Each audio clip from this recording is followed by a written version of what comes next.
السلام عليكم ورحمة الله وبركاته. الحمد لله رب العالمين، ثم الصلاة والسلام على أشرف الأنبياء والمرسلين نبينا المصطفى وعلى آله وصحبه أجمعين. Takumana nsoka chikena fotokozerana nkhani jamene tidasiya ngati mkuja wa dzulo, nkhani ya Adam ndi Ibilisi.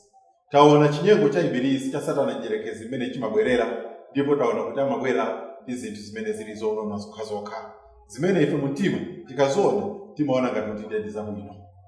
Ndi Allah subhanahu wa ta'ala kuti pitirizira nkhani imeneja kunati fadallahu ma bighururi, akuti shaitani Ibilisi adawalozera mwa chinyengo makolo athu aja Adam ndi Hawa alayhi salatu wassalam. Falamma dhaqa shajara, ndi akuti pa nthawi imene adangolawa chipaso chija cha mtengo uja, badat lahuma sawatuhuma, sopano zolinga za Ibilisi za shaitani dani wathu uja zidaonekera chifukwa choti maliseche a Adam ndi Ibilisi anaonekera kugulu la wanthu, kapena kuti adayamba kuonekera, adadziwa. Mahadisi akufotokoza kunena kuti makamaka muzitabu za tafsiri ya Ibn Kathir akulongosola kuti nthawi imeneyi Adam ndi Hawa sikuti amavala zovala iyayi, koma nthawi imeneyi kuti adali atachingidwa maliseche awo ndi nuru ndi kuwala kuchokera kwa Allah subhanahu wa ta'ala.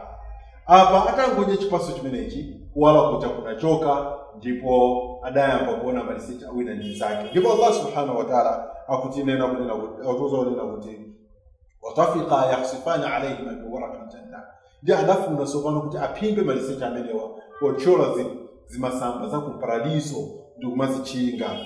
Wanadahuma rabbuhuma, ndi akuti zimenezi choyambirira panalowa manyazi kwa Adamu alayhi salatu wassalam, kuti sizingatheke kuti ine ndikhale ooneka chonchi maliseche chonchi. Ndi wina aliyense chifukwa cha manyazi anayamba kuchola zimasamba zimenezi ndi kumazichinga.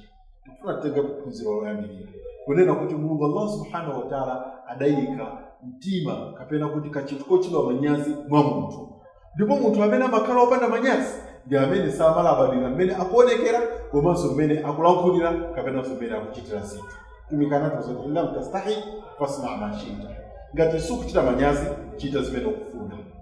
Balongo lemekezeka mwa Allah subhanahu wa ta'ala akuti Allah subhanahu wa ta'ala adamuita Adam ndi Hawa kunena tuwanadahuma rabbuhuma alam anhakuma an tilkuma shajara, ndi akuti mbuye wawo adawaitana kuti kodi ine sinakuleseni za mtengo umenewu, wa aqul lakuma inna shaytana lakuma aduwwun mubin, ndipo sindakuzeni kuti inu shaytani kwa inu ndi dani wanoonekera.